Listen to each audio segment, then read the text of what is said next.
Sherlock ഹോംസിൻ്റെ സുഹൃത്തും കൂട്ടാളിയുമായ doctor Watson വിവരിക്കുന്ന രീതിയിലാണ് ഓരോ ഷെർലക് ഹോംസ് കഥകളും നമ്മുടെ മുമ്പിൽ സർ ആർതർ കോനൻ ഡോയൽ അവതരിപ്പിച്ചിരിക്കുന്നത്. അതിൽ മുൻപന്തിയിൽ നിൽക്കുന്ന കഥകളിൽ ഒന്നാണ് 1891 പ്രസിദ്ധീകരിച്ച എ കേസ് ഓഫ് ഐഡൻറ്റിറ്റി. പുസ്തകങ്ങൾ വായിക്കാനും അതിലെ കഥകൾ കേൾക്കാനും ഇഷ്ടമുള്ള എല്ലാ കൂട്ടുകാരും ഈ ചാനൽ സപ്പോർട്ട് ചെയ്യണേ. അപ്പോൾ നമുക്ക് എ കേസ് ഓഫ് ഐഡൻറ്റിറ്റി എന്ന ഷെർലക് ഹോംസ് കഥ കേട്ടാലോ. മേരി സതർലൻഡ് എന്ന സ്ത്രീ ഷെർലക് ഹോംസിൻ്റെ അടുക്കൽ വന്ന് തന്നെ വിവാഹം കഴിക്കാൻ തീരുമാനിച്ചിരുന്ന ഹോസ്മർ ഏഞ്ചൽ എന്ന വ്യക്തിയെ കാണാതായെന്നും ഈ കേസ് അന്വേഷിക്കണമെന്നാവശ്യപ്പെടുന്നതും പിന്നീടുണ്ടാകുന്ന സംഭവങ്ങളുമാണ് ഈ കഥയുടെ ഇതിവൃത്തം. നമുക്ക് മിക്ക പേർക്കും അറിയാവുന്നതുപോലെ ഇംഗ്ലണ്ടിലെ ബേക്കർ സ്ട്രീറ്റ് എന്ന സ്ഥലത്താണ് ഷെർലക് ഹോംസ് താമസിക്കുന്നത്. അവിടെയുള്ള തൻ്റെ വീട്ടിലിരുന്നു കൊണ്ട് മനുഷ്യ മനസ്സ് എത്ര സങ്കീർണമാണ് എന്നതിനെപ്പറ്റി ചർച്ച നടത്തുകയാണ് ഷെർലക് ഹോംസും സുഹൃത്തായ വാട്സണും. അതുമായി ബന്ധപ്പെട്ട് ഒരുപാട് ഉദാഹരണങ്ങളും അങ്ങോട്ടും ഇങ്ങോട്ടും അവർ തമ്മിൽ പങ്കുവെക്കുന്നുമുണ്ട്. അതിനിടയിൽ ഷെർലക് ഹോംസ് ജനാലയിലൂടെ താഴേക്ക് നോക്കിയപ്പോൾ അവരുടെ വീടിന് മുൻവശത്തായി വഴിയരികിൽ ഒരു സ്ത്രീ നിൽക്കുന്നത് ഷെർലക് ഹോംസിൻ്റെ ശ്രദ്ധയിൽപ്പെടുന്നു. കമ്പിളി കൊണ്ടുണ്ടാക്കിയ വസ്ത്രവും ചുവന്ന ഒരു തൂവൽ പതിപ്പിച്ച ഹാറ്റും വളരെ വില കൂടിയ ഒരു ഗ്ലൗസും ഒക്കെ ഇട്ടുകൊണ്ട് വളരെ ഫാഷനബിൾ ആയിട്ടുള്ള രീതിയിൽ വസ്ത്രം ധരിച്ചാണ് ആ സ്ത്രീയെ ഷെർലക് ഹോംസ് കാണുന്നത്. എന്തൊക്കെയോ കാരണത്താൽ അവർ ടെൻഷൻ അടിച്ച് നിൽക്കുന്നത് പോലെ ഷെർലക് ഹോംസിന് തോന്നുന്നുണ്ട്. ആ സമയത്ത് തന്നെ ആ സ്ത്രീ റോഡ് ക്രോസ് ചെയ്ത് ഇവരുടെ വീടിനെ ലക്ഷ്യമാക്കി നടന്നു വരുന്നത് ഷെർലക് ഹോംസിൻ്റെ ശ്രദ്ധയിൽപ്പെടുന്നുണ്ട്. അപ്പോൾ ഷെർലക് ഹോംസ് വാട്സണോട് പറയുകയാണ്, ആ വരുന്ന സ്ത്രീയെ കണ്ടാൽ അറിയാം, ഏതൊക്കെയോ കാരണങ്ങളെ ഓർത്ത് അവരുടെ മനസ്സിൽ വളരെ ടെൻഷൻ ഉണ്ടെന്ന് അവരെ കണ്ടാൽ തന്നെ മനസ്സിലാകും. ഏതോ പുരുഷനുമായിട്ട് ബന്ധപ്പെട്ട എന്തോ കാര്യമാണെന്ന് തോന്നുന്നു. ഏതായാലും അവരിങ്ങോട്ട് വരികയല്ലേ, നമുക്ക് നോക്കാം. ഇങ്ങനെ സംസാരിച്ചു കൊണ്ടിരിക്കുമ്പോൾ തന്നെ അവരുടെ വാതിലിൽ ആരോ മുട്ടുന്നതായിട്ട് അവർ കേട്ടു. വാതിൽ തുറന്നപ്പോൾ പ്രതീക്ഷിച്ചതുപോലെ തന്നെ ഈ സ്ത്രീയാണ് അവരുടെ മുമ്പിൽ വന്ന് നിൽക്കുന്നത്. അവരുടെ പേരാണ് മേരി സതർലാൻഡ്. അവർ കയറി വന്ന് ആ റൂമിലുണ്ടായിരുന്ന കസേരയിൽ ഇരുന്നു. ഉടനെ തന്നെ അവരെ ആശ്ചര്യപ്പെടുത്തിക്കൊണ്ട് ഷെർലക് ഹോംസ് അവരോട് ചോദിക്കുകയാണ്, നിങ്ങൾക്ക് ഷോർട്ട് സൈറ്റ് ഒക്കെ ഉള്ളതല്ലേ, ഇങ്ങനെയുള്ള ആരോഗ്യ പ്രശ്നമൊക്കെ ഉള്ളപ്പോൾ ടൈപ്പ് റൈറ്റിംഗ് പോലത്തെ ജോലിയൊക്കെ ചെയ്യുന്നത് നിങ്ങൾക്ക് പറ്റിയതാണോ? ഇത് കേട്ട് പെട്ടെന്ന് അമ്പരുന്നെങ്കിലും ആ സ്ത്രീ അതിന് ഉത്തരം പറയുകയാണ്, ആദ്യമൊക്കെ എനിക്ക് ബുദ്ധിമുട്ടുണ്ടായിരുന്നു, പക്ഷെ ഇപ്പോൾ എനിക്ക് ടൈപ്പ് റൈറ്റിംഗ് മെഷീനിലെ ഓരോ അക്ഷരങ്ങളും എവിടെയാണെന്ന് നോക്കാതെ തന്നെ മനസ്സിലാകും. അത് പറഞ്ഞിട്ട് ആ സ്ത്രീ ഷെർലക് ഹോംസിനോട് ചോദിക്കുകയാണ്, എന്നാലും നിങ്ങൾ എന്നെപ്പറ്റി ഇത്ര കാര്യങ്ങൾ മനസ്സിലാക്കി വെച്ചിരിക്കുന്നോ, നിങ്ങൾക്കെന്നെ മുൻപേ അറിയാമോ? അപ്പോൾ ഹോംസ് പറഞ്ഞു, അത് കാര്യമാക്കണ്ട, എൻ്റെ ജോലിയുടെ ഭാഗമല്ലേ എല്ലാം അറിഞ്ഞിരിക്കുക എന്നുള്ളത്. അപ്പോൾ നിങ്ങൾ വന്ന കാര്യം ഏതായാലും എന്നോട് പറയൂ. അപ്പോൾ ആ സ്ത്രീ സംസാരിച്ചു തുടങ്ങുകയാണ്. അവർ പറഞ്ഞു, അവരുടെ പരിചയക്കാരിയായ മിസ്സിസ് എത്തറേജ് പറഞ്ഞിട്ടാണ് അവരിവിടെ വരുന്നത്. അപ്പോൾ എത്തറേജിന് ഷെർലക് ഹോംസുമായിട്ട് മുൻപരിചയമുണ്ട്. ആ സ്ത്രീയുടെ ഭർത്താവിനെ ഒരിക്കൽ കാണാതായപ്പോൾ അയാൾ മരിച്ചു എന്ന് പലരും പറഞ്ഞ സമയത്തും അയാൾക്ക് ജീവനോടെ ഉണ്ടെന്ന് പറഞ്ഞ് അയാളെ കണ്ടുപിടിച്ച് കൊടുത്തത് ഷെർലക് ഹോംസ് ആണ്. അപ്പോൾ ആ ഒരു വിശ്വാസം ഷെർലക് ഹോംസിന് മേലുള്ളത് കൊണ്ട് തന്നെ ഈ എത്തറേജ് എന്ന് പറയുന്ന സ്ത്രീ പറഞ്ഞിട്ടാണ് ഈ മേരി സതർലൻഡ് ഇപ്പോൾ ഷെർലക് ഹോംസിനെ കാണാനായിട്ട് വന്നിരിക്കുന്നത്. അവരുടെ ആവശ്യം ഹോസ്മർ ഏഞ്ചൽ എന്ന് പറയുന്ന ഒരു വ്യക്തിയെ ഷെർലക് ഹോംസ് അവർക്ക് വേണ്ടി കണ്ടുപിടിച്ചു കൊടുക്കണം. ഇത്രയും അവർ പറഞ്ഞപ്പോൾ ഷെർലക് ഹോംസ് അവരോട് ചോദിക്കുകയാണ്, നിങ്ങളെ കണ്ടിട്ട് വളരെ തിടുക്കപ്പെട്ട് എന്നെ കാണാനായി ഓടി വന്നതുപോലെ ഉണ്ടല്ലോ. ഇത് കേട്ട് വീണ്ടും ആശ്ചര്യം തോന്നിയെങ്കിലും ആ സ്ത്രീ അതിനുള്ള ഉത്തരം പറയുകയാണ്, ശരിയാണ്, ഞാൻ വീട്ടിൽ നിന്ന് തിടുക്കപ്പെട്ട് തന്നെ പോന്നതാണ്. എൻ്റെ അച്ഛനായ മിസ്റ്റർ വിൻഡിബാങ്ക് കാര്യങ്ങളൊക്കെ വളരെ നിസ്സാരമായിട്ട് തള്ളിക്കളയുന്നത് കണ്ടപ്പോൾ എനിക്ക് അടങ്ങിയിരിക്കാൻ തോന്നിയില്ല. ഞാൻ ദേഷ്യപ്പെട്ട് തിടുക്കത്തോടെ വീട്ടിൽ നിന്ന് ഇറങ്ങിപ്പോന്നതാണ്. അപ്പോൾ ഷെർലക് ഹോംസ് ചോദിക്കുകയാണ്, മിസ്റ്റർ വിൻഡിബാങ്ക് നിൻ്റെ അച്ഛൻ, അദ്ദേഹം നിൻ്റെ രണ്ടാം അച്ഛനാണോ? അപ്പോൾ ആ സ്ത്രീ പറഞ്ഞു, അതെ. ഇത് ഷെർലക് ഹോംസ് എങ്ങനെ മനസ്സിലാക്കിയെന്ന് വെച്ചാൽ ഈ മിസ്റ്റർ വിൻഡിബാങ്ക് എന്നുള്ള അദ്ദേഹത്തിൻ്റെ സർനെയിമാണ്. അപ്പോൾ വിദേശത്തൊക്കെ ഒരേ ഫാമിലിയിൽപ്പെട്ടവർക്ക് ഒരേ സർനെയിം ആയിരിക്കും. അപ്പോൾ ഈ സ്ത്രീയുടെ സർനെയിം എന്ന് പറയുന്നത് സതർലൻഡ് എന്നാണ്, ഈ രണ്ടാം അച്ഛൻ്റെ വിൻഡിബാങ്ക് എന്നാണ്. അതിനർത്ഥം രണ്ടുപേരും രണ്ട് ഫാമിലിയിൽപ്പെട്ടവരാണ്. അതുകൊണ്ട് തന്നെ ഇദ്ദേഹത്തിന് ഇവർ അച്ഛനെന്ന് പറഞ്ഞപ്പോൾ മനസ്സിലായി അച്ഛനെന്ന് ഇവർ ഉദ്ദേശിക്കുന്നത് രണ്ടാം അച്ഛനെയാണെന്ന്. അപ്പോൾ അതിനുത്തരമായി ഈ സ്ത്രീ പറഞ്ഞു, അതെ, എൻ്റെ രണ്ടാനച്ഛൻ തന്നെയാണ്. അച്ഛൻ്റെ മരണശേഷം അമ്മ വിവാഹം കഴിച്ചതാണ് ഇദ്ദേഹത്തെ. ഈ സ്ത്രീയെക്കാട്ടിലും വെറും 5 വയസ്സിൻ്റെ കൂടുതൽ മാത്രമേ ഈ രണ്ടാനച്ഛനുള്ളൂ. എന്നാലും സ്ഥാനം കൊണ്ട് ഞാൻ രണ്ടാനച്ഛനെന്ന് വിളിക്കാതെ അച്ഛനെന്ന് തന്നെ വിളിക്കുന്നതാണ് എന്ന് ഈ സ്ത്രീ പറയുന്നു. അപ്പോൾ നിന്റെ അമ്മ ഇപ്പോഴും ജീവനോടെ ഉണ്ടോ എന്ന് ഷെർലക് ഹോംസ് ഈ സ്ത്രീയോട് ചോദിക്കുകയാണ്.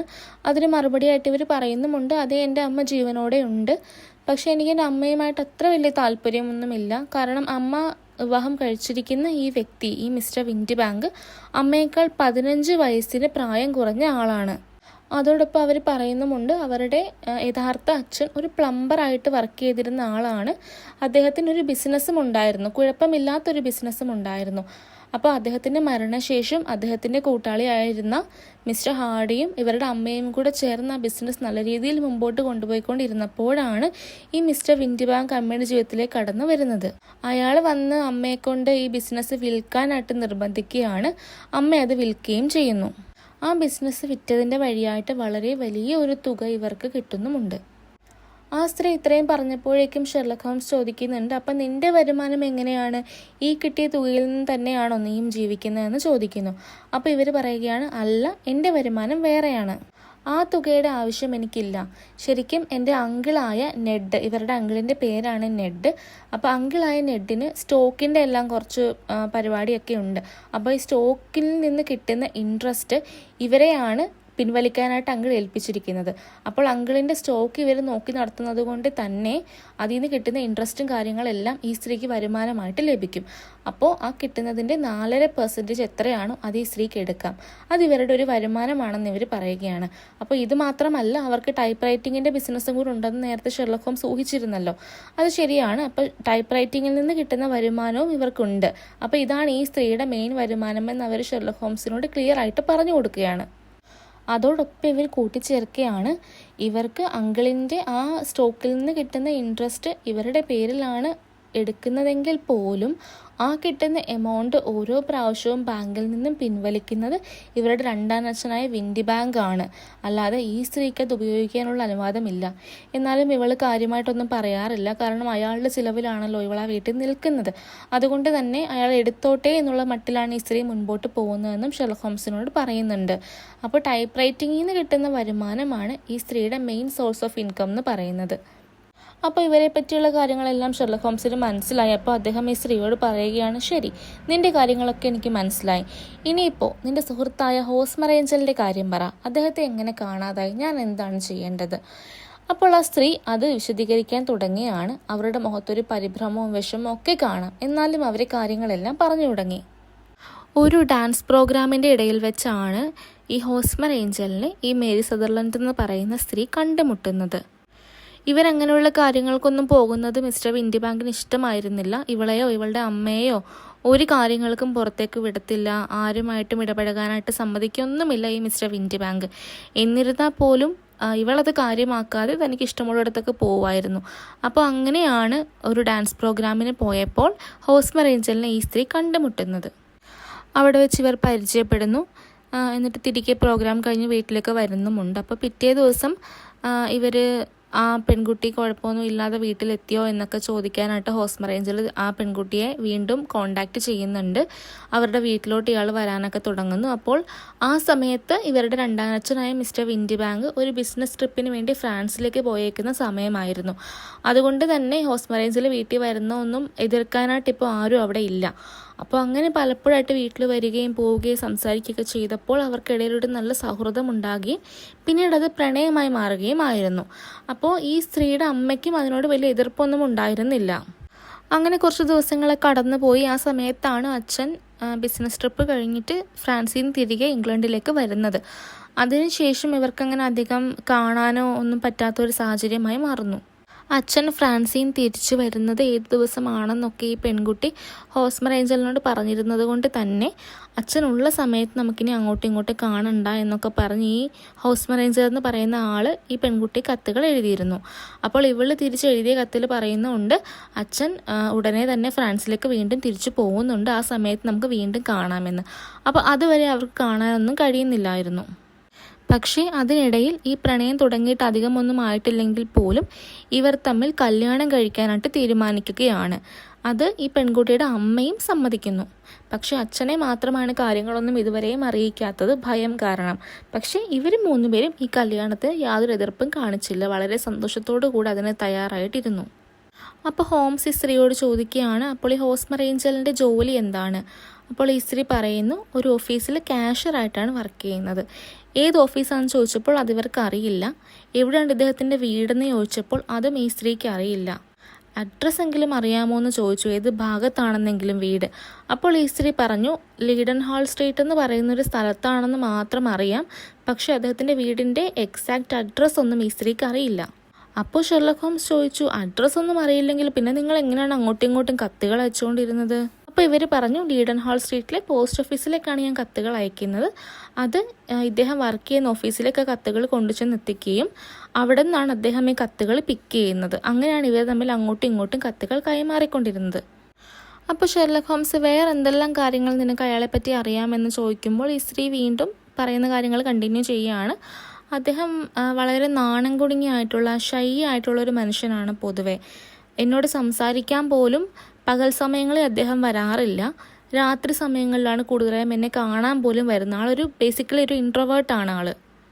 ഒരു ജെന്റിൽമാൻ ആയിരുന്നു, നേർത്ത ശബ്ദമാണ്, എപ്പോഴും നീറ്റായിട്ട് വസ്ത്രങ്ങൾ ധരിക്കും, എപ്പോഴും വെൽ ഡ്രസ്ഡ് ആയിരിക്കും, അതുപോലെ അടഞ്ഞ കണ്ണുകളാണ്, പതിഞ്ഞ ശബ്ദമാണ്, അതുപോലെ ഈ സ്ത്രീയെപ്പോലെ തന്നെ ഗ്ലാസ്സുകളൊക്കെ വെക്കുന്ന, കണ്ണടയൊക്കെ വെക്കുന്ന ഒരാളും കൂടെയാണ്. പിന്നെ അയാളുടെ ചെറുപ്പകാലത്ത് തൊണ്ടയിലുണ്ടായ എന്തോ ഒരു ആരോഗ്യ പ്രശ്നം കാരണമാണ് ശബ്ദം ഇങ്ങനെ അടഞ്ഞു പോയതെന്നും ഈ സ്ത്രീയോട് അയാൾ പറഞ്ഞിട്ടുണ്ട്. അപ്പോൾ ഇങ്ങനെയുള്ള അയാളെപ്പറ്റി എന്തെല്ലാം കാര്യങ്ങൾ ഈ സ്ത്രീക്ക് അറിയാമോ അതെല്ലാം ഷെർലക് ഹോംസിനോട് പറഞ്ഞു കൊടുക്കുന്നുണ്ട്. ഇതെല്ലാം കേട്ട് ഷെർലക് ഹോംസ് പറഞ്ഞു, ശരി, അപ്പോൾ അച്ഛൻ രണ്ടാമത് ഫ്രാൻസിൽ പോകുമ്പോൾ കണ്ടുമുട്ടാൻ നിങ്ങൾ പറഞ്ഞ് സമ്മതിച്ചിരുന്നല്ലോ, അപ്പോൾ എന്താണ് പിന്നീട് ഉണ്ടായത്? അപ്പോൾ സ്ത്രീ മറുപടി പറയുകയാണ്, അച്ഛൻ പോയ ശേഷം ഹോസ്മർ ഏഞ്ചൽ ഞങ്ങൾ തീരുമാനിച്ചിരുന്നത് പോലെ തന്നെ എൻ്റെ വീട്ടിലേക്ക് വന്നു.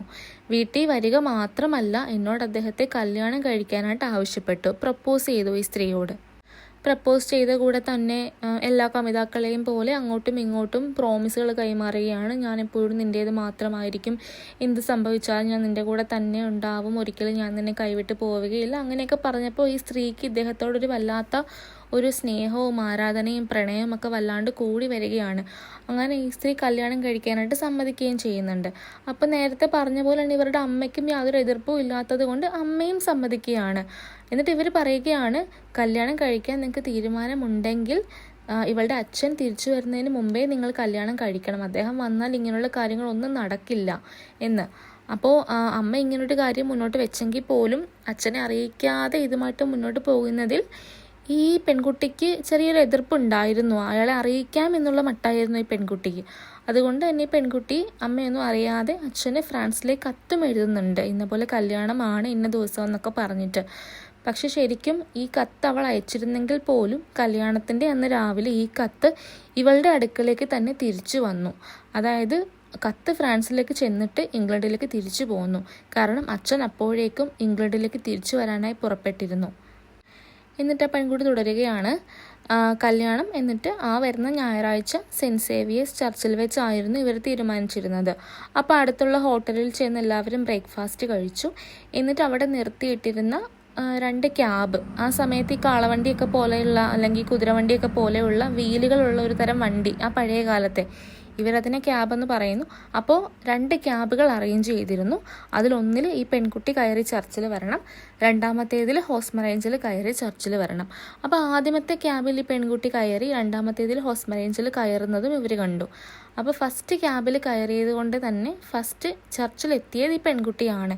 എന്നിട്ട് രണ്ടാമത്തെ ക്യാബിൽ ഹോസ്മർ ഏഞ്ചൽ വന്ന് ഇറങ്ങുന്നതും കാത്ത് ഈ പെൺകുട്ടിയും അമ്മയും അവിടെ നിൽക്കുകയാണ്. അപ്പോൾ ഉടനെ തന്നെ ക്യാബ് വന്നിറങ്ങി. അപ്പോഴാണ് ഇവർക്ക് അത്ഭുതമായത്. നോക്കിയപ്പോൾ ക്യാബ് വന്നെങ്കിലും ക്യാബിൽ നിന്നും ഹോസ്മർ ഏഞ്ചൽ പുറത്തേക്ക് വരുന്നില്ല. അദ്ദേഹം ക്യാബിൽ കയറുന്നത് ഇവർ കണ്ടിരുന്നു, ഇവരുടെ പുറകെ ഉണ്ടെന്ന് മനസ്സിലാക്കിയിരുന്നു ആ ക്യാബ്. പക്ഷേ ഇപ്പോൾ ആ ക്യാബ് കൊണ്ട് നിർത്തിയപ്പോൾ അതിൽ നിന്ന് ആരും ഇറങ്ങുന്നില്ല. ഒരു എംപ്റ്റി ക്യാബായിരുന്നു, അതിൽ നിന്ന് ഹോസ്മർ ഏഞ്ചൽ വന്നില്ല. അപ്പോൾ ഈ സ്ത്രീ വിതുമ്പിക്കൊണ്ട് പറയുകയാണ്, മിസ്റ്റർ ഹോംസ്, അന്നായിരുന്നു ഞാൻ അദ്ദേഹത്തെ അവസാനമായിട്ട് കണ്ടത്. അതിനുശേഷം അദ്ദേഹത്തിന് എന്ത് സംഭവിച്ചെന്നോ പിന്നീട് എന്തായെന്നോ ഒന്നും എനിക്കറിയാൻ കഴിഞ്ഞിട്ടില്ല എന്ന് പറഞ്ഞ് അവർ വീണ്ടും വീണ്ടും കരയുകയാണ്. ഇത് കേട്ട ഷെർലക് ഹോംസ് ചോദിക്കുകയാണ്, അയ്യോ കഷ്ടമായിപ്പോയി, നിങ്ങൾക്ക് വളരെ നാണക്കേട് തോന്നിക്കാണുമല്ലേ, ഇത്രയൊക്കെ ഒരാൾ നിങ്ങളോട് ചെയ്തതല്ലേ കല്യാണത്തിൻ്റെ അന്ന്. ഇത് കേട്ട സ്ത്രീ പെട്ടെന്ന് ഷെർലക് ഹോംസിനെ തടഞ്ഞുകൊണ്ട് പറയുകയാണ്, ഒരിക്കലുമില്ല, എന്നോടൊരിക്കലും അദ്ദേഹം അങ്ങനെ ചെയ്യില്ല, എന്നോട് അത്ര സ്നേഹമായിരുന്നു, എന്ത് വന്നാലും ഞങ്ങൾ തമ്മിൽ പിരിയില്ല എന്ന് എന്നോട് സത്യം ചെയ്തതാണ്, എന്തെങ്കിലും അരുതാത്ത സംഭവിച്ചു കാണും, അല്ലാതെ ഒരിക്കലും അദ്ദേഹം എന്നെ ചതിക്കില്ല എന്ന് വളരെ ഉറപ്പോടുകൂടെ തന്നെ ഈ പെൺകുട്ടി പറയുകയാണ്. അപ്പോൾ ഷെർലക് ഹോംസ് പറഞ്ഞു, ശരി, അപ്പോൾ നീ പറയുന്നത് അദ്ദേഹത്തിന് അരുതാത്തത് എന്ത് സംഭവിച്ചുവെന്നാണോ? അപ്പോൾ ഈ പെൺകുട്ടി പറയുന്നു, അതെ, അങ്ങനെ തന്നെ ആയിരിക്കും, അങ്ങനെ സംഭവിച്ചത് കൊണ്ടാണല്ലോ, അങ്ങനെ സംഭവിക്കാൻ സാധ്യത ഉള്ളതുകൊണ്ടാണല്ലോ കല്യാണത്തിൻ്റെ അന്ന് രാവിലെ അദ്ദേഹം എന്നോട് അങ്ങനെയൊക്കെ പറഞ്ഞത്. അപ്പോൾ ഷെർലക് ഹോംസ് ചോദിച്ചു, എന്ത് പറഞ്ഞു? അപ്പോൾ ഈ സ്ത്രീ പറഞ്ഞു, അദ്ദേഹം രാവിലെ സംസാരിച്ചപ്പം പറഞ്ഞിരുന്നു, എനിക്ക് എന്തെങ്കിലും അരുതാത്തത് സംഭവിച്ചാൽ പോലും ഒരിക്കലും നീ എന്നിൽ നിന്ന് അകന്നു പോകരുത്, എനിക്ക് വേണ്ടി കാത്തിരിക്കണം, ഞാൻ നിനക്കായി തിരിച്ചു വരും, എനിക്ക് എന്ത് സംഭവിച്ചാലും നമ്മൾ ഒന്നായി തന്നെ ജീവിക്കുമെന്നൊക്കെ ഇങ്ങനെ സത്യം ചെയ്തിരുന്നു. അപ്പോൾ അദ്ദേഹം പെട്ടെന്ന് അങ്ങനെയൊക്കെ സംസാരിച്ചത് കൊണ്ട് തന്നെ ഇവള് ഷെർലക് ഹോംസിനോട് പറയുകയാണ്, അദ്ദേഹത്തിന് എന്തോ സംഭവിക്കുമെന്നുള്ളൊരു ഫീലിംഗ് കിട്ടിയത് കൊണ്ടാണല്ലോ എന്നോട് അങ്ങനെയൊക്കെ സംസാരിച്ചതെന്ന്. അപ്പോൾ ഷെർലക് ഹോംസ് പറഞ്ഞു, ആയിക്കോട്ടെ, നമുക്ക് നോക്കാം, നിന്റെ അമ്മ എങ്ങനെയാണ് ഈ വിഷയത്തോട് പ്രതികരിച്ചതെന്ന് ഷെർലക് ഹോംസ് ഈ പെൺകുട്ടിയോട് ചോദിക്കുമ്പോൾ അവർ പറയുന്നത്, അമ്മ വളരെ ദേഷ്യത്തോടെ എന്നോട് പറഞ്ഞു, ഇനി ഒരിക്കലും ഈ കാര്യത്തെപ്പറ്റി എന്നോട് സംസാരിക്കരുതെന്ന്. അപ്പോൾ ഷെർലക് ഹോംസ് ചോദിച്ചു, അപ്പോൾ നിന്റെ അച്ഛൻ എങ്ങനെയാണ് പ്രതികരിച്ചത്, നീ അച്ഛനോട് കാര്യങ്ങളൊക്കെ പറഞ്ഞിരുന്നോ? അപ്പോൾ അവൾ പറഞ്ഞു, ഓവ്, ഞാൻ അച്ഛനോട് കാര്യങ്ങൾ പറഞ്ഞിരുന്നു, അയാൾ പറഞ്ഞത് അങ്ങനെയൊന്നും സംഭവിച്ച് കാണില്ല, ഹോസ്മ റേഞ്ചിൽ ഉറപ്പായിട്ടും തിരിച്ചു വരും, അല്ലേ തന്നെ നിന്നെ ചർച്ചിൻ്റെ മുമ്പിൽ വരെ കൊണ്ടെത്തിച്ച് നിന്നെ ആ ഒരു രീതിയിലാക്കി നാണം കെടുത്തിയിട്ട് ആർക്ക് എന്ത് കിട്ടാനാണ്, അതുകൊണ്ട് അയാൾ ഉറപ്പായിട്ടും തിരിച്ചു വരുമെന്നുള്ള രീതിയിലാണ് അച്ഛൻ പറഞ്ഞതെന്ന് ഈ പെൺകുട്ടി ഹോംസിനോട് പറയുന്നു. അപ്പോൾ അച്ഛൻ പറഞ്ഞ് കേട്ടപ്പോൾ ഇവളും ചിന്തിക്കുകയാണ്, അല്ലെങ്കിൽ തന്നെ ആർക്ക് എന്ത് കിട്ടാനാണ് എന്നെ ഇങ്ങനെ പറ്റിച്ചിട്ട്, അയാൾ എൻ്റെ കയ്യിൽ നിന്ന് എന്തെങ്കിലും പണം വാങ്ങി മുങ്ങിയതാണെങ്കിൽ അങ്ങനെ വിചാരിക്കാം, പക്ഷേ പണത്തിനൊരാവശ്യം അദ്ദേഹത്തിന് ഉള്ളതായിട്ടോ എൻ്റെ കയ്യിൽ നിന്ന് പണം ചോദിച്ചതായിട്ടോ ഒന്നും എനിക്കറിവില്ല, അതുകൊണ്ട് തന്നെ എന്താ ഉണ്ടായതെന്നും അറിയില്ല. അപ്പോൾ ഇങ്ങനെയുള്ള കാര്യങ്ങളൊക്കെ ചിന്തിച്ച് അന്ന് തൊട്ട് ഇന്ന് വരെയും മര്യാദയ്ക്കൊരു ഉറക്കം പോലും ഈ സ്ത്രീക്ക് കിട്ടിയിട്ടില്ല എന്നാണ് അവർ പറയുന്നത്. ഇതെല്ലാം ഹോംസിനോട് പറഞ്ഞ് നിർത്തുമ്പോഴേക്കും അവർ ഒരുപാട് കരഞ്ഞ് തളർന്നിരുന്നു. കരഞ്ഞുകൊണ്ടാണ് അവർ ഒരുപാട് കാര്യങ്ങളും ഹോംസിനോട് വിശദീകരിച്ചത്. ഇതെല്ലാം ആ സ്ത്രീ പറഞ്ഞു തീർന്നതും ഷെർലക് ഹോംസ് ആ സ്ത്രീയോട് വലിയ കാര്യങ്ങളൊന്നും പറഞ്ഞില്ല. ആകെ പറഞ്ഞത്, ഒരു കാര്യം ചെയ്യ്, നീ ഏതായാലും വീട്ടിലേക്ക് തിരിച്ചു പോ, ഒന്ന് റെസ്റ്റ് എടുക്ക്, നിൻ്റെ മനസ്സൊക്കെ ഒന്ന് റിലാക്സ് ആക്ക്, പിന്നെ ഹോസ്മ ഏഞ്ചലിനെ പറ്റി നീ ഇനി ചിന്തിക്കുകയേ വേണ്ട, ആ ഒരു അധ്യായം നിൻ്റെ ലൈഫിൽ നിന്നും കഴിഞ്ഞു, അങ്ങനെ ഒരാൾ നിൻ്റെ ലൈഫിൽ വന്നിട്ടേ ഇല്ല എന്നുള്ള രീതിയിൽ ഇനി മുന്നോട്ട് ജീവിക്കൂ എന്നാണ് ഷെർലക് ഹോംസ് ആ സ്ത്രീയോട് പറഞ്ഞത്. അത് കേട്ട ആ സ്ത്രീ ചോദിക്കുകയാണ്, നിങ്ങൾ എന്താണ് പറയുന്നത്, അപ്പം ഞാനിനി ഒരിക്കലും അദ്ദേഹത്തെ കാണില്ല എന്നാണോ? അപ്പോൾ ഷെർലക് ഹോംസ് പറഞ്ഞു, ഉറപ്പായും അങ്ങനെയാണ് ഞാൻ വിശ്വസിക്കുന്നത്. അപ്പോൾ സ്ത്രീ ചോദിക്കുന്നു, എന്തായിരിക്കാം അദ്ദേഹത്തിന് സംഭവിച്ചത്? അപ്പോൾ ഷെർലക് ഹോംസ് പറഞ്ഞു, അതൊക്കെ ഞാൻ പറയാം, അതിനു മുമ്പ് നീ എനിക്ക് ഇച്ചിരി സമയം താ, നീ തിരിച്ചു പോകുമ്പോഴേക്കും നീ ആ പറഞ്ഞ നിങ്ങൾ അങ്ങോട്ടും ഇങ്ങോട്ടും അയച്ച കത്തുകളൊക്കെ ഇല്ല, അതൊക്കെ എനിക്കൊന്ന് തന്നിട്ട് പോകും, എനിക്കത് ആവശ്യമുണ്ട്. ഇത് കേട്ടതും ആ സ്ത്രീ പറഞ്ഞു, കത്തുകൾ മാത്രമല്ല, അദ്ദേഹത്തെ കാണാതെ ആയപ്പോൾ ഞാൻ പത്രത്തിലൊരു പരസ്യവും കൊടുത്തിരുന്നു കാണുവാനില്ല എന്ന് പറഞ്ഞിട്ട്, ഇന്ന് അതും എൻ്റെ കയ്യിലുണ്ട് എന്ന് പറഞ്ഞ് അതും കൂടെ ആ സ്ത്രീ ഷെർലക് ഹോംസിൻ്റെ കയ്യിലേക്ക് കൈമാറുകയാണ്. പോകുന്നതിന് മുമ്പ് ഷെർലക് ഹോംസ് ആ സ്ത്രീയോട് അവരുടെ വീടിൻ്റെ അഡ്രസ്സും കൂടെ ഒന്ന് പറഞ്ഞിട്ട് പോകാൻ ആവശ്യപ്പെടുന്നു. അവർ പറയുകയും ചെയ്യുന്നുണ്ട്. അപ്പോൾ ഷെർലക് ഹോംസ്, ഹോസ്മ റേഞ്ചിലെ അഡ്രസ്സ് നിൻ്റെ ഏതാനും ഇല്ലല്ലോ, അതുകൊണ്ട് തന്നെ നിൻ്റെ അച്ഛൻ വർക്ക് ചെയ്യുന്ന സ്ഥലത്തിൻ്റെ അഡ്രസ്സും കൂടെ എനിക്ക് തന്നേക്കാം, ആവശ്യം വന്നാലോ എന്ന് പറഞ്ഞ് ചോദിക്കുമ്പോൾ അച്ഛൻ വർക്ക് ചെയ്യുന്ന സ്ഥലത്തിൻ്റെ അഡ്രസ്സും കൂടെ ആ സ്ത്രീ ഷെർലക് ഹോംസിന് പറഞ്ഞു കൊടുക്കുന്നുണ്ട്. ഇതെല്ലാം പറഞ്ഞിട്ട് ആ സ്ത്രീ തിരിച്ചു പോവുകയാണ്. അവർ പോയി കഴിയുമ്പോൾ അവർ കൊടുത്ത ഡീറ്റെയിൽസ് എല്ലാം മാറ്റി വെച്ചിട്ട് ഷെർലക് ഹോംസ് കസേരയിൽ ഇരുന്ന് വളരെ ചിന്താകുലനായിട്ട് ഇങ്ങനെ ഇരിക്കുകയാണ്. അപ്പം ഷെർലക് ഹോംസ് പറയുന്നുമുണ്ടോ, വളരെ ഇൻട്രസ്റ്റിംഗ് ആയൊരു സ്ത്രീയാണല്ലോ ഇവർ, ഒരുപാട് കാര്യങ്ങൾ അന്വേഷിച്ച് കണ്ടെത്തേണ്ടതുണ്ട് എന്ന്. അപ്പോൾ ഇത് കേട്ട വാട്സൺ ഇങ്ങനെ പറയുകയാണ്, എനിക്ക് അത്ഭുതം തോന്നി, നിങ്ങൾ എന്ത് അതിശയകരമായിട്ടാണ് അവരെക്കുറിച്ചുള്ള ഓരോ കാര്യങ്ങളും അവർ പറയാതെ തന്നെ അവരോട് ചോദിച്ചത്. അപ്പോൾ ഷെർലക് ഹോംസ് പറയുകയാണെങ്കിൽ, അത്ഭുതപ്പെടാനൊന്നുമില്ല ഇതിനകത്ത്, നീയും കാര്യമായി അവരെ നിരീക്ഷിച്ചിരുന്നെങ്കിൽ എന്നെപ്പോലെ തന്നെ കാര്യങ്ങൾ കണ്ടുപിടിക്കാൻ സാധിക്കുമായിരുന്നു. എന്നിട്ട് ഷെർലക് ഹോംസ് പറഞ്ഞു തുടങ്ങുകയാണ് അയാൾ എങ്ങനെയാണ് ആ സ്ത്രീയെ നിരീക്ഷിച്ചതെന്ന്. അപ്പോൾ ആ സ്ത്രീ ആദ്യമേ ആ സ്ത്രീയെ കണ്ടപ്പോൾ തന്നെ ഷെർലക് ഹോംസ് ശ്രദ്ധിച്ചത് അവരിട്ടിരിക്കുന്ന വസ്ത്രത്തിൻ്റെ ആ കൈയാണ്. ആ വസ്ത്രത്തിൻ്റെ കൈ ഒന്ന് മുകളിലേക്ക് മടക്കി വെച്ചിട്ടുമുണ്ട് ആ കൈത്തണ്ടയോട് ചേർന്ന്.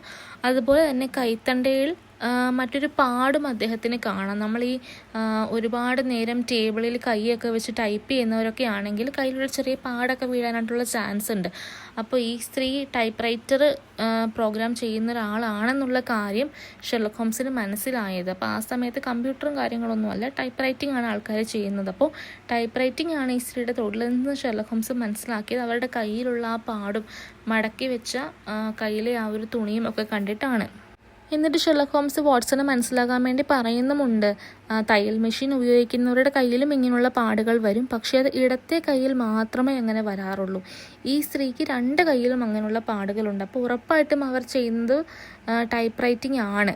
അതുപോലെ തന്നെ അവരുടെ മൂക്കിൻ്റെ മുകൾ ഭാഗത്തായിട്ടൊരു പാടുണ്ട്. നമ്മൾ കണ്ണാടിയൊക്കെ വെക്കുന്നവർ ഒരുപാട് നേരം കണ്ണട വെച്ച് കഴിയുമ്പോൾ മൂക്കിൻ്റെ മുകളിലായിട്ടൊരു ചെറിയ പാട് വരില്ലേ, അപ്പോൾ അതും ഷെർലക് ഹോംസ് ശ്രദ്ധിച്ചിരുന്നു.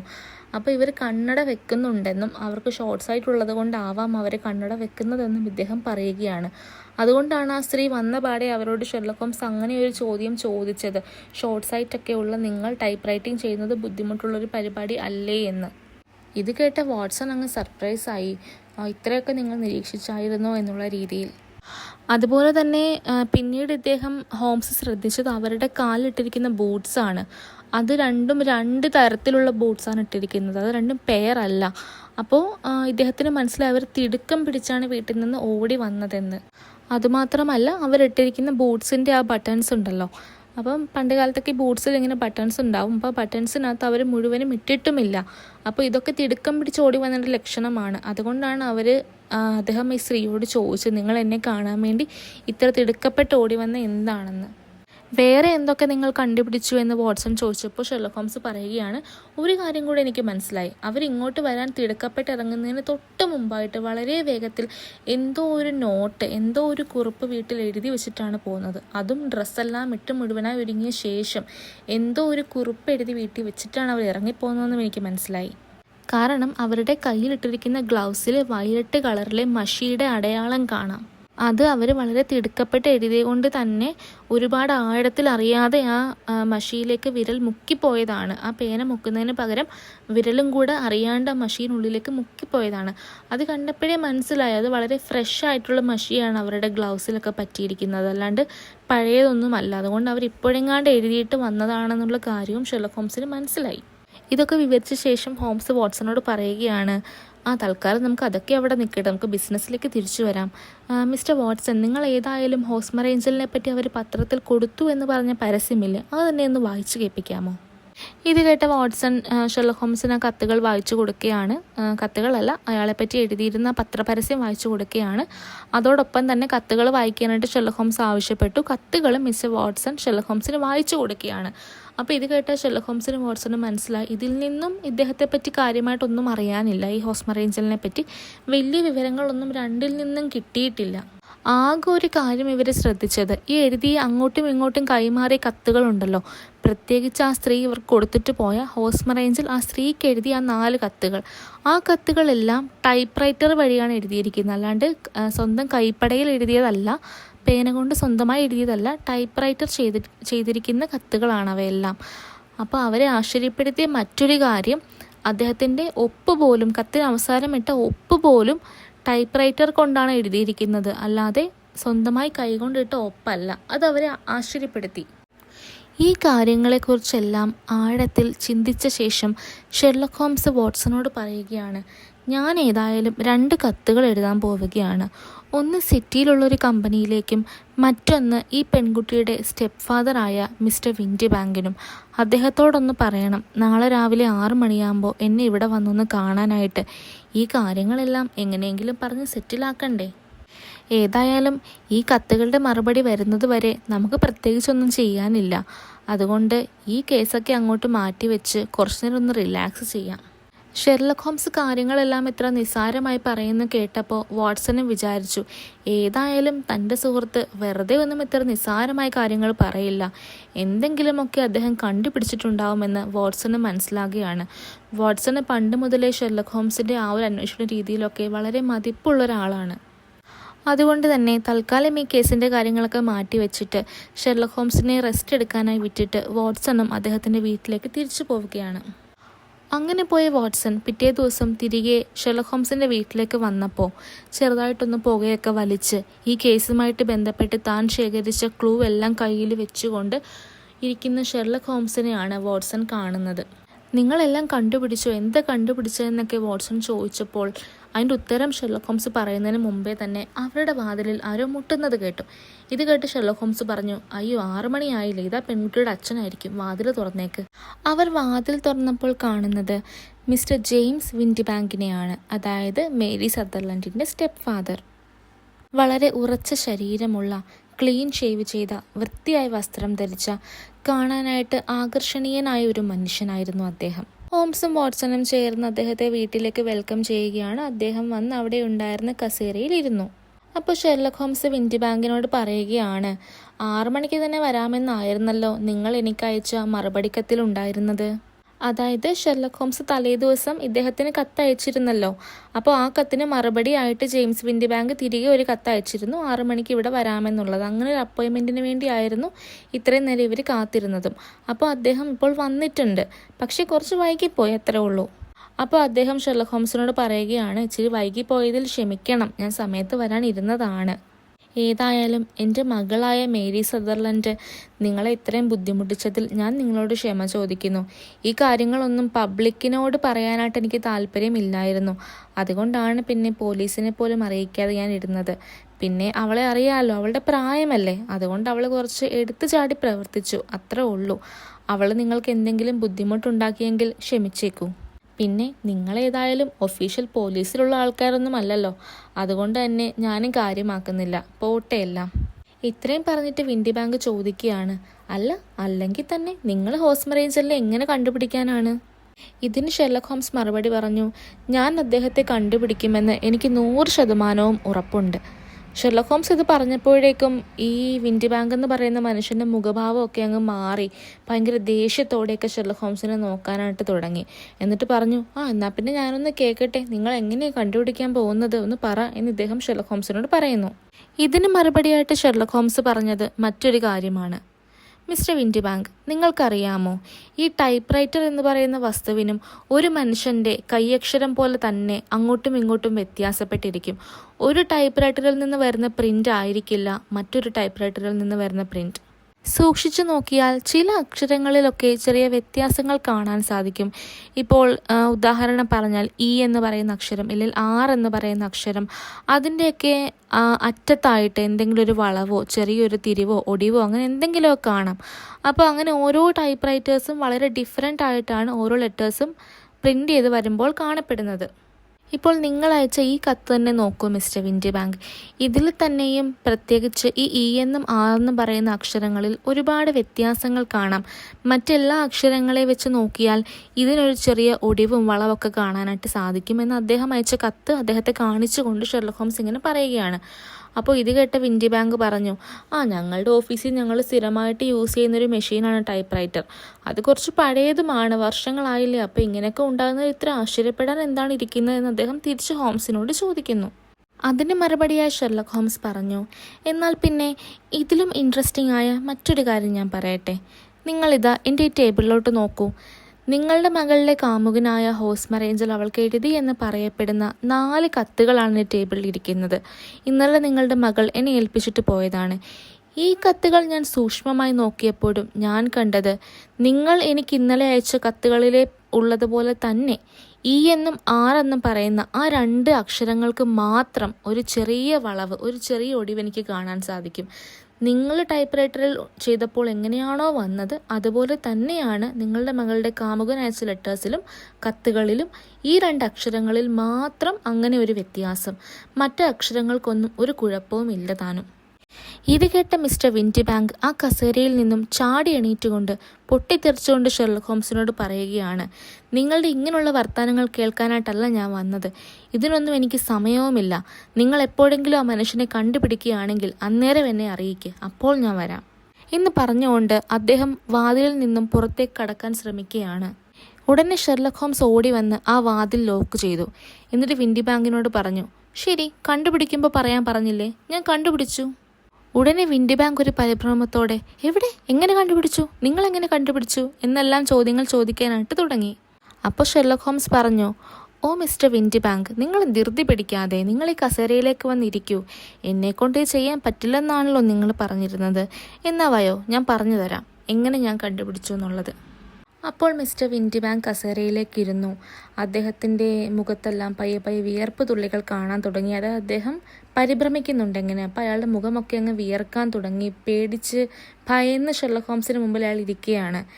അപ്പോൾ ഷെർലക് ഹോംസ് പറഞ്ഞു തുടങ്ങുകയാണ്, മിസ്റ്റർ വിൻഡിബാങ്ക്, ഞാൻ കണ്ടതിൽ വെച്ച് ഏറ്റവും ക്രൂരമായ, സെൽഫിഷായ, മോശപ്പെട്ട ഒരു കേസായിരുന്നു ഇത്. ഈ കേസിലുണ്ടായ ഓരോ കാര്യങ്ങളും ഞാൻ നിങ്ങളോട് പറയട്ടെ. ഞാൻ പറയുന്നതിൽ എന്തെങ്കിലും തെറ്റിപ്പോയെങ്കിൽ നിങ്ങൾ എന്നെ തിരുത്തിക്കോളൂ.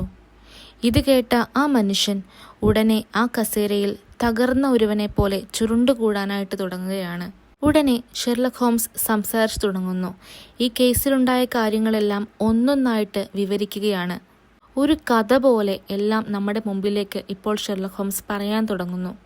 ഒരു മനുഷ്യൻ തന്നേക്കാൾ ഒരുപാട് പ്രായം കൂടിയ സ്ത്രീയെ പണത്തിന് വേണ്ടി മാത്രമായി വിവാഹം കഴിക്കുന്നു. എന്നിട്ട് അവരിൽ നിന്ന് തട്ടിയെടുത്ത പണം പോരാഞ്ഞിട്ട് അവരുടെ മകളുടെ പണവും കൂടെ തട്ടിയെടുത്ത് അത് വെച്ച് ജീവിക്കാൻ തുടങ്ങുന്നു. അയാൾ നോക്കിയപ്പോൾ നല്ലൊരു ജീവിതമാണ് അയാൾക്കിപ്പോൾ ഉള്ളത്. ഇതങ്ങനെ വെറുതെ കളയാനായിട്ട് അയാൾ ഒരിക്കലും ആഗ്രഹിക്കില്ലല്ലോ. ഇതെങ്ങനെയെങ്കിലും ഈ ജീവിതം തൻ്റെ കൂടെ തന്നെ എപ്പോഴും നല്ലപോലെ മുന്നോട്ട് കൊണ്ടുപോകണമെന്നേ അദ്ദേഹം ആഗ്രഹിക്കൂ. തെറ്റു പറയാൻ പറ്റില്ല. മകളാണെങ്കിലും നല്ലൊരു പെൺകുട്ടി, എല്ലാവരോടും സ്നേഹമുള്ളൊരു പെൺകുട്ടി, സ്വന്തമായി അധ്വാനിക്കാൻ പ്രാപ്തിയുള്ളൊരു പെൺകുട്ടി. അങ്ങനെ ഒരു പെൺകുട്ടി ഉറപ്പായും സ്വന്തം കാലിൽ നിൽക്കാൻ പ്രാപ്തിയാകുമ്പോൾ വിവാഹം കഴിക്കാനായിട്ട് ഏതായാലും ആഗ്രഹിക്കും. പിന്നീട് സിംഗിളായി ജീവിക്കാൻ താല്പര്യപ്പെടുന്നവർ കുറവായിരിക്കും. അതിനർത്ഥം ഈ പെൺകുട്ടി ഇപ്പോൾ കല്യാണം കഴിച്ചാൽ ഈ പെൺകുട്ടിയിൽ നിന്ന് അവളുടെ സ്റ്റെപ്പ് ഫാദറിന് കിട്ടുന്ന ആ വരുമാനം ഉറപ്പായിട്ടും നിലയ്ക്കും. അതവൾ പിന്നീട് അദ്ദേഹത്തിന് കൊടുക്കുകയില്ല. പകരം അവളും അവളുടെ ഭർത്താവുമായിരിക്കും പിന്നീട് ആ വരുമാനത്തിൻ്റെ അവകാശികൾ. അങ്ങനെ വരുമ്പോൾ അവൾ മറ്റാരെയും കല്യാണം കഴിക്കാതെ ഇരിക്കുക എന്നുള്ളത് ഈ സ്റ്റെപ്പ് ഫാദറിൻ്റെ ആവശ്യമായി മാറിയില്ലേ ഇപ്പോൾ? ആ പെൺകുട്ടിയുടെ കല്യാണം തടയാനായിട്ട് അയാൾ പിന്നെ എന്തും ചെയ്യില്ലേ? ഉറപ്പായും ചെയ്യും. അതാണ് ഈ സ്റ്റെപ്പ് ഫാദറും ഇവിടെ ചെയ്തത്. അവളെ പുറത്തെങ്ങും വിടാതെ, അവളുടെ സമപ്രായക്കാരുമായി ഇടപെടാൻ വിടാതെ, മറ്റാരെയും കാണാൻ അനുവദിക്കാതെ അവളെ വീട്ടിൽ തന്നെ പിടിച്ചു വെക്കാനായി തുടങ്ങി. പക്ഷേ കാലം പോകെ പോകെ ഇയാൾക്ക് മനസ്സിലായി, ഇങ്ങനെ ഒരുപാട് നാളൊന്നും അവളെ പിടിച്ചു വെക്കാനായിട്ട് കഴിയില്ല. ഇനി എന്ത് ചെയ്യുമെന്ന് ചിന്തിച്ച അയാൾ ഒരു ഐഡിയ കണ്ടുപിടിക്കുന്നു. തൻ്റെ ഭാര്യയുടെ സഹായത്തോടുകൂടെ തന്നെ അയാളുടെ കുബുദ്ധിയിൽ വിരിഞ്ഞ ആ കാര്യം അയാൾ അവിടെ ചെയ്യുകയാണ്. ക്രൂരമായ ആ കാര്യം. അയാൾ വേഷം മാറി. നല്ല ഷാർപ്പായ തൻ്റെ ആ കണ്ണുകൾ കണ്ണടകൾ വെച്ച് മറച്ച് താഴ്ന്ന കുഴിഞ്ഞ കണ്ണുകൾ പോലെയാക്കി. ക്ലീൻ ഷേവ് ആയിരുന്ന അയാൾ മുഖത്ത് ഒരു മീശ വെച്ച് പിടിപ്പിച്ചു. ഗാംഭീര്യമുള്ള അയാളുടെ ആ ശബ്ദം മാറ്റി പതിഞ്ഞ ശബ്ദത്തിൽ സംസാരിക്കാനായി തുടങ്ങി. അങ്ങനെ തൻ്റെ മകളുടെ ഷോർട്ട് സൈറ്റ് എന്ന അസുഖത്തെ മറയാക്കിക്കൊണ്ട് അയാൾ അതിനെ ചൂഷണം ചെയ്തുകൊണ്ട് അവളുടെ കാമുകനായ ഹോസ്മർ ഏഞ്ചലായി മാറുകയായിരുന്നു. ഒന്നും അറിയാത്ത പാവം പെൺകുട്ടി ഇയാളുടെ കുബുദ്ധിയിൽ അറിയാതെ വീണുപോയി. തന്നെ സ്നേഹിക്കുന്ന ഒരാൾ തൻ്റെ മുമ്പിൽ വന്ന് പെട്ടുവെന്ന് അറിയാതെ വിശ്വസിച്ചു പോയി.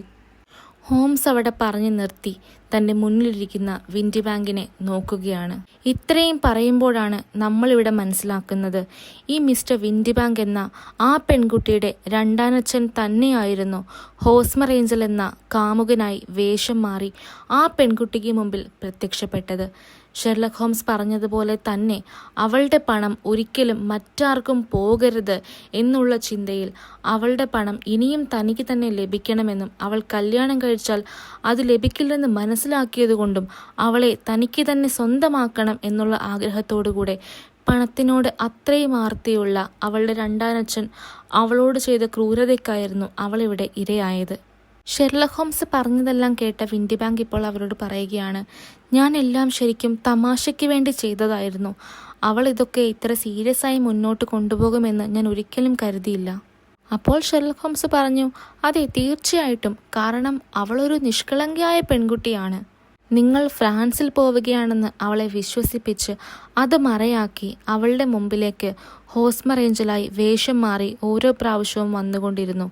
അതും അവളുടെ അമ്മയുടെ അനുവാദത്തോടെ, അവരുടെ അറിവോടെ തന്നെ. ഒരിക്കലും ഇങ്ങനൊരു ചതിക്ക് താൻ ഇരയാവുകയാണെന്ന് അവളുടെ മനസ്സിൽ ഒരിക്കൽ പോലും കടന്നു കയറി കാണില്ല ആ ഒരു ചിന്ത. അങ്ങനെ അവളെ ഇടയ്ക്കിടെ കാണുകയും സംസാരിക്കുകയും ചെയ്തും പ്രണയാർദ്രമായ വാക്കുകൾ അവളോട് സംസാരിച്ചുമൊക്കെ അവളുടെ മനസ്സിനെ കീഴടക്കുകയായിരുന്നു അവളുടെ രണ്ടാനച്ഛനായ ഈ ക്രൂരൻ. ഒടുവിൽ അയാളുടെ ആവശ്യപ്രകാരം അവൾ അയാളെ വിവാഹം കഴിക്കുന്ന സാഹചര്യം വരെ കൊണ്ടുവന്നെത്തിച്ചു. ആ പെൺകുട്ടി ഇനി ഒരിക്കലും മറ്റാരെയും സ്നേഹിക്കില്ല എന്നും എന്ത് വന്നാലും ഹോസ്മർ ഏഞ്ചലിന് വേണ്ടി മാത്രം കാത്തിരിക്കും എന്നുള്ള അവസ്ഥ വരെയും എത്തിച്ചുകൊണ്ട് ആ പ്രണയം അവളുടെ ഉള്ളിൽ അങ്ങനെ പടർന്നു. ഒടുവിൽ ക്രൂരമായൊരു നാടകം കളിച്ച് ആ പെൺകുട്ടിയുടെ മനസ്സിനെ നിങ്ങൾ തകർത്തു. നിങ്ങൾക്കറിയാമായിരുന്നു അവൾ ഇനി മറ്റാരെയും തേടി പോവില്ല എന്ന്. അതിനുവേണ്ടിയായിരുന്നു അവളുടെ നിഷ്കളങ്കതയെ ചൂഷണം ചെയ്തുകൊണ്ട് നിങ്ങൾ അവളോട് ഞാൻ നിൻ്റേത് മാത്രമായിരിക്കും, എന്ത് സംഭവിച്ചാലും ഞാൻ നിനക്ക് വേണ്ടി തിരിച്ചു വരും എന്നൊക്കെയുള്ള വ്യാജമായ സത്യങ്ങൾ കൊടുത്തുകൊണ്ട് അവളെ ഈ അവസ്ഥയിൽ നിങ്ങളാക്കിയത്. നിങ്ങൾക്കറിയാമായിരുന്നു അവൾ അതൊക്കെ വിശ്വസിച്ചുവെന്നും നിങ്ങൾക്ക് വേണ്ടി മാത്രം, അല്ലെങ്കിൽ ഹോസ്മർ ഏഞ്ചലിന് വേണ്ടി മാത്രം അവൾ എന്ത് വന്നാലും കാത്തിരിക്കുമെന്നും. അവൾ മറ്റാരെയും കല്യാണം കഴിക്കാതെ ഇരുന്നാൽ മതിയായിരുന്നല്ലോ നിങ്ങൾക്ക്. പക്ഷേ അവൾ പറഞ്ഞ കഥയിൽ നിങ്ങൾ ഫ്രാൻസിലേക്ക് അപ്രത്യക്ഷമാകുന്ന സമയത്ത് മാത്രമാണ് ഹോസ്മർ ഏഞ്ചൽ എന്ന് പറയുന്ന ഈ കാമുകൻ പ്രത്യക്ഷമായിക്കൊണ്ടിരുന്നത്. അവിടെ അഴിഞ്ഞു വീണതാണ് എൻ്റെ മുമ്പിൽ നിങ്ങളുടെ ഈ മുഖം മൂടി. എത്ര നാൾ നിങ്ങൾക്ക് ഈ കളി തുടർന്നു കൊണ്ടുപോകാൻ സാധിക്കുമായിരുന്നു? ആ പെൺകുട്ടി നിങ്ങളെ വിശ്വസിച്ചത് അവളുടെ തെറ്റ്. ഹോസ്മർ ഏഞ്ചൽ ഇനി ഒരിക്കലും തിരിച്ചു വന്നില്ലെങ്കിലും അവന് വേണ്ടി മാത്രം ജീവിതകാലം മൊത്തം കാത്തിരിക്കാൻ മാത്രം അത്രയേറെ ആ പെൺകുട്ടി ഹോസ്മർ ഏഞ്ചലിനെ പ്രണയിച്ചിരുന്നു. അതായിരുന്നു നിങ്ങൾക്ക് വേണ്ടതും. മറ്റാരെയും കല്യാണം കഴിച്ച് അവളുടെ സ്വത്ത് മറ്റാർക്കും പോകരുത്, നിങ്ങൾക്ക് തന്നെ എപ്പോഴും ലഭിക്കണം. ഇത്രയും പറഞ്ഞു നിർത്തിയിട്ട് ഷെർലക് ഹോംസ് മിസ്റ്റർ വിൻഡിബാങ്കിനെ ഒന്ന് നോക്കി. എന്നിട്ട് ചോദിച്ചു, ഇപ്പോൾ നിങ്ങൾ എന്ത് പറയുന്നു മിസ്റ്റർ വിൻഡിബാങ്ക്? ഞാൻ പറഞ്ഞതിൽ എന്തെങ്കിലും തെറ്റുണ്ടോ? ഉടനെ മിസ്റ്റർ വിൻഡിബാങ്ക് ആ കസേരയിൽ നിന്നും ചാടി എണീറ്റുകൊണ്ട് പറയുകയാണ്, ഞാനങ്ങനെ ചെയ്തു കാണും, അതിന് നിങ്ങൾക്കെന്താണ്? നീ വലിയ ബുദ്ധിമാനൊക്കെ ആയിരിക്കും. ഞാനിവിടെ നിയമത്തിനെതിരായിട്ട് ഒന്നും ചെയ്തിട്ടില്ല. ശരിക്കും നീയാണ് ഇപ്പോൾ നിയമത്തിനെതിരായിട്ട് ചെയ്യുന്നത്, എന്നെ ഈ മുറിയിൽ പിടിച്ചു വെച്ചുകൊണ്ട്. ഇതിന് നിങ്ങൾക്കെതിരെ എന്നെ അസോൾട്ട് ചെയ്തതിനും ഇവിടെ പിടിച്ചു വെച്ചതിനും ഞാൻ കേസ് കൊടുക്കും. മിസ്റ്റർ വിൻഡിബാങ്ക് ആ ഫ്രസ്ട്രേഷനിൽ ഷെർലക് ഹോംസിനോട് ഇത്രയും പറഞ്ഞപ്പോൾ ഹോംസ് പറയുകയാണ്, ശരിയാണ്, നിയമത്തിന് നിന്നെ ഒന്നും ചെയ്യാൻ കഴിയില്ലായിരിക്കും. പക്ഷേ എൻ്റെ കണ്ണിൽ ശിക്ഷ കിട്ടാൻ ഇത്രയും അർഹനായ മറ്റൊരാളില്ല എന്ന് പറഞ്ഞ് അയാൾക്ക് ആ ഡോറ് ഷെർലക് ഹോംസ് തുറന്നു കൊടുക്കുകയാണ്. എന്നിട്ട് ഇതോടൊപ്പം ഷെർലക് ഹോംസ് കൂട്ടിച്ചേർക്കുകയാണ്, ആ പെൺകുട്ടിക്ക് ഒരു സഹോദരനോ ഒരു സുഹൃത്തോ ഉണ്ടായിരുന്നെങ്കിൽ ഒരിക്കലും നിങ്ങളിങ്ങനെ എണീറ്റ് നടക്കില്ലായിരുന്നു. നിങ്ങളെ അവർ ഉറപ്പായിട്ടും കൊന്നുകളഞ്ഞേനെ. ഷെർലക് ഹോംസ് ഇത്രയും പറഞ്ഞതും മിസ്റ്റർ വിൻഡിബാങ്ക് ആ ഡോറ് തുറന്ന് വളരെ വേഗത്തിൽ പുറത്തേക്ക് ഓടി മറയുകയാണ് ചെയ്തത്. താൻ ചെയ്ത തെറ്റ് വെളിച്ചത്ത് വന്നതിൽ അയാൾക്ക് അത്രയേറെ അമർഷമുണ്ടായി. ഇത് കണ്ട് ഷെർലക് ഹോംസ് പറഞ്ഞു, ഇയാൾ ഇത്ര കണ്ണിച്ചോരയില്ലാത്തവനായി പോയല്ലോ. ഏതായാലും അവനിനി എത്ര കുറ്റങ്ങൾ ചെയ്താലും ഒരിക്കൽ ഉറപ്പായിട്ടും അവൻ പിടിക്കപ്പെടും. ഇത്രയും പറഞ്ഞുകൊണ്ട് കുറ്റം തെളിയിച്ച ആശ്വാസത്തിൽ ഷെർലക് ഹോംസ് തൻ്റെ കസേരയിലേക്ക് ഒന്ന് ചാഞ്ഞിരിക്കുകയാണ്. അപ്പോഴേക്കും ഡോക്ടർ വാട്സൺ വന്ന് ചോദിക്കുകയാണ്, നിങ്ങൾ പറഞ്ഞതൊക്കെ ശരി, പക്ഷേ എന്നാലും നിങ്ങൾ എങ്ങനെയാണ് ഈ ഒരു കൺക്ലൂഷനിൽ എത്തിയത്, അതെനിക്കൊന്ന് പറഞ്ഞു തരുമോ? അപ്പോൾ ഷെർലക് ഹോംസ് പറഞ്ഞു, തീർച്ചയായിട്ടും പറയാം. എൻ്റെ കണ്ണിൽ ആ പെൺകുട്ടി പറഞ്ഞ ഓരോ കഥയും കേട്ടപ്പോൾ എനിക്ക് മനസ്സിലായത്, ആ പെൺകുട്ടിക്ക് സംഭവിച്ച ആ പ്രശ്നം കൊണ്ട്, അഥവാ ആ പെൺകുട്ടിക്കുണ്ടായ ആ ഒരു വിഷയം കൊണ്ട് ഏറ്റവും കൂടുതൽ പ്രോഫിറ്റ് ഉണ്ടാകാൻ പോകുന്നത് ഉറപ്പായിട്ടും ആ പെൺകുട്ടിയുടെ സ്റ്റെപ്പ് ഫാദറിനായിരിക്കും. ഞാൻ നേരത്തെ പറഞ്ഞതുപോലെ തന്നെ ആ പെൺകുട്ടിയിൽ നിന്നും സ്ഥിരമായി വരുമാനം പിടിച്ചു വാങ്ങുന്ന ഒരാളാണ് ഈ സ്റ്റെപ്പ് ഫാദർ. അപ്പോൾ ഉറപ്പായിട്ടും അവൾ മറ്റൊരാളെ വിവാഹം കഴിച്ചാൽ അത് ഉറപ്പായിട്ടും നിലയ്ക്കുമെന്നറിയാം. അപ്പോൾ അവളെ അയാളുടെ കൂടെ തന്നെ നിർത്തണമെങ്കിൽ അത് ഇയാളെ കൊണ്ട് മാത്രമേ സാധിക്കുകയുള്ളൂ. അപ്പോൾ അതിന്മൂലം പ്രോഫിറ്റ് ഉണ്ടാക്കാൻ പോകുന്ന ഒരേ ഒരാൾ അവളുടെ സ്റ്റെപ്പ് ഫാദർ മാത്രമായിരിക്കുമെന്ന് എനിക്കപ്പോൾ തന്നെ മനസ്സിലായി. പക്ഷേ അതിൽ കൂടുതൽ എനിക്ക് ഉറപ്പ് തന്നത് മറ്റൊരു കാര്യമായിരുന്നു.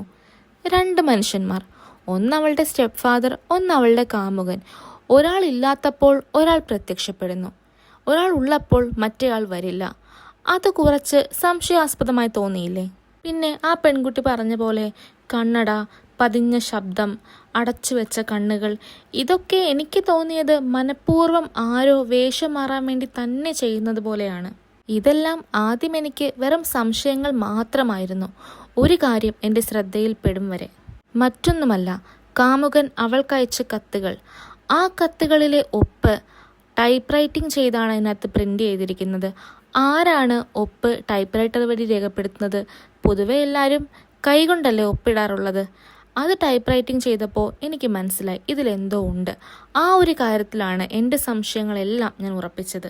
ഉറപ്പായിട്ടും സ്റ്റെപ്പ് ഫാദറിൻ്റെ കൈയക്ഷരം ആ പെൺകുട്ടിക്ക് പരിചിതമായിരിക്കും. അപ്പോൾ കാമുകൻ്റെ പേരെഴുതി ഒപ്പിട്ടാൽ പോലും അയാളുടെ കൈയക്ഷരം ഉറപ്പായിട്ടും ആ പെൺകുട്ടി തിരിച്ചറിയുമെന്ന് അയാൾക്ക് തീർച്ചയായിരുന്നു. അതുകൊണ്ടാണ് അയാൾ ഒപ്പ് പോലും ടൈപ്പ് റൈറ്ററിൽ പ്രിൻ്റ് ചെയ്തത്. എൻ്റെ സംശയങ്ങൾ എല്ലാം കൂടെ കൂട്ടി വായിച്ചപ്പോൾ ഒരാളിലേക്കാണ് വിരൽ ചൂണ്ടിയത്. വിൻഡി ബാങ്ക് തന്നെ. അതുപോലെ തന്നെ ഞാൻ നിങ്ങളോട് പറഞ്ഞിരുന്നില്ലേ, ഞാൻ 2 കത്തുകൾ അയക്കാൻ പോവുകയാണെന്ന്. അതിൽ ഒരു കത്ത് ഞാൻ അയച്ചത് വിൻഡി ബാങ്കിനാണെങ്കിൽ മറ്റേ കത്ത് ഞാൻ അയച്ചത് ഹോസ്മറേഞ്ചിൽ വർക്ക് ചെയ്യുന്നുവെന്ന് ആ പെൺകുട്ടി പറഞ്ഞ കമ്പനിയിലേക്കാണ്. ഹോസ്മറേഞ്ചലിൻ്റെ കമ്പനിയിലേക്ക് ഞാൻ അയച്ച കത്തിൽ നമുക്ക് അയാളെപ്പറ്റി അറിയാവുന്ന വിവരണങ്ങളെല്ലാം ചേർത്ത് ഇങ്ങനെ ആരെയെങ്കിലും നിങ്ങൾക്കറിയാമോ എന്നുള്ള രീതിയിലായിരുന്നു ഞാൻ അവരോട് ചോദിച്ചത്. എന്നാൽ എല്ലാ കാര്യങ്ങളുമൊന്നും ഞാൻ ചേർത്തിരുന്നില്ല കേട്ടോ. ആൾമാറാട്ടം നടത്താനായി അയാൾ ഉപയോഗിച്ചു എന്ന് ഞാൻ സംശയിച്ചിരുന്ന ആ പതിഞ്ഞ ശബ്ദം, അടഞ്ഞ കണ്ണുകൾ, കണ്ണട വെച്ച മുഖം, ഇങ്ങനെയുള്ള കാര്യങ്ങളെല്ലാം ഒഴിവാക്കി മറ്റ് വിശേഷതകൾ മാത്രം ചേർത്താണ് ഞാൻ ആ കത്ത് അവർക്ക് അയച്ചത്. എന്നിട്ട് ഇങ്ങനെ ആരെങ്കിലും നിങ്ങൾക്കറിയാമോ എന്ന് ചോദിച്ചു.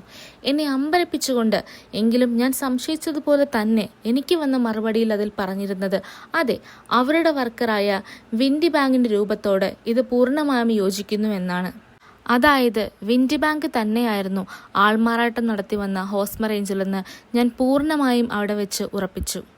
അതോടൊപ്പം തന്നെ ഞാൻ പറഞ്ഞല്ലോ, മറ്റൊരു കത്ത് ഞാൻ അയച്ചത് വിൻഡി ബാങ്കിൻ്റെ ബിസിനസ് അഡ്രസ്സിലേക്ക്, അതായത് അയാളുടെ വീട്ടിലേക്ക് തന്നെയാണെന്ന്.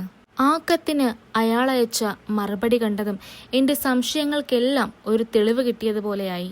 ആ മറുപടി കത്തും ടൈപ്പ് റൈറ്ററിൽ ടൈപ്പ് റൈറ്റിംഗ് ചെയ്തതായിരുന്നു. അതുമാത്രമല്ല, ഹോസ്മറേഞ്ചിൽ എഴുതിയ കത്തെന്ന് പറഞ്ഞ് ആ പെൺകുട്ടി നമ്മളെ ഏൽപ്പിച്ച ആ കത്തുകളിൽ കണ്ടതുപോലെയുള്ള ചില അക്ഷരങ്ങളിലെ ഒടിവും വളവുമെല്ലാം ഈ കത്തുകളിലും ഉണ്ടായിരുന്നു. അപ്പോൾ ഉറപ്പിച്ചു ഞാൻ, ഒരേ ടൈപ്പ് റൈറ്ററിൽ നിന്നാണ് ആ 2 കത്തുകളും എഴുതിയിരിക്കുന്നതെന്ന്. അതായത് ഹോസ്മറേഞ്ചിൽ എഴുതിയതെന്നും പറഞ്ഞ് ആ പെൺകുട്ടിക്ക് ലഭിച്ച കത്തുകളും ഇപ്പോൾ ആ പെൺകുട്ടിയുടെ രണ്ടാനച്ഛനായ വിൻഡി ബാങ്ക് എനിക്ക് അയച്ച മറുപടി കത്തും ഒരേ ടൈപ്പ് റൈറ്ററിൽ നിന്നാണ് ടൈപ്പ് ചെയ്തിരിക്കുന്നത്. അതെ, ഹോസ്മറേഞ്ചിൽ തന്നെയാണ് വിൻഡി ബാങ്ക് തന്നെയാണ് ഹോസ്മറേഞ്ചിൽ. ഹോംസ് ഇത്രയും പറഞ്ഞു നിർത്തിയതും വാട്സണും അത്ഭുതപ്പെട്ടു. എന്നിട്ട് വാട്സൺ ചോദിക്കുകയാണ് ഹോംസിനോട്, അപ്പോൾ മിസ് മേരി സദർലാൻഡോ, അവരുടെ കാര്യം ഇനി എന്താകും? അപ്പോൾ ഹോംസ് അതിന് മറുപടിയായി പറയുകയാണ്, ആ പെൺകുട്ടിയോട് ഈ കാര്യങ്ങളൊക്കെ ഇനി ഞാൻ പറഞ്ഞാലും അവൾ ഇതൊന്നും വിശ്വസിക്കാൻ പോകുന്നില്ല. അവളുടെ മനസ്സിൽ അത്രയേറെ വിശ്വാസമുണ്ട് അവളുടെ കാമുകനോട്. നീ ഒരു പഴയ പേർഷ്യൻ പഴഞ്ചൊല്ല് കേട്ടിട്ടില്ലേ? ഒരു കടുവക്കുട്ടിയെ ദത്തെടുത്ത് വളർത്തുന്നത് എത്രത്തോളം അപകടകരമാണോ അതുപോലെ തന്നെയാണ് മായാലോകത്തുകൂടെ സഞ്ചരിക്കുന്ന ഒരു പെൺകുട്ടിയുടെ മനസ്സിൽ നിന്നും ആ ചിന്തകളെ പറിച്ചെടുത്ത് കളയുന്നത്. അതുകൊണ്ട് തന്നെ ആ ഒരു ദ്രോഹം ആ പെൺകുട്ടിയോട് ചെയ്യാൻ ഞാൻ ആഗ്രഹിക്കുന്നില്ല. അവളുടെ ലോകം ഇങ്ങനെ തന്നെ പോകട്ടെ. ഹോംസ് ഇത്രയും പറഞ്ഞു നിർത്തുമ്പോഴേക്കും ഈ കഥ ഇവിടെ അവസാനിക്കുകയാണ്. A case of identity. എങ്ങനെയുണ്ടായിരുന്നു കഥ? നിങ്ങൾക്കെല്ലാവർക്കും ഇഷ്ടപ്പെട്ടെന്ന് ഞാൻ വിചാരിക്കുന്നു.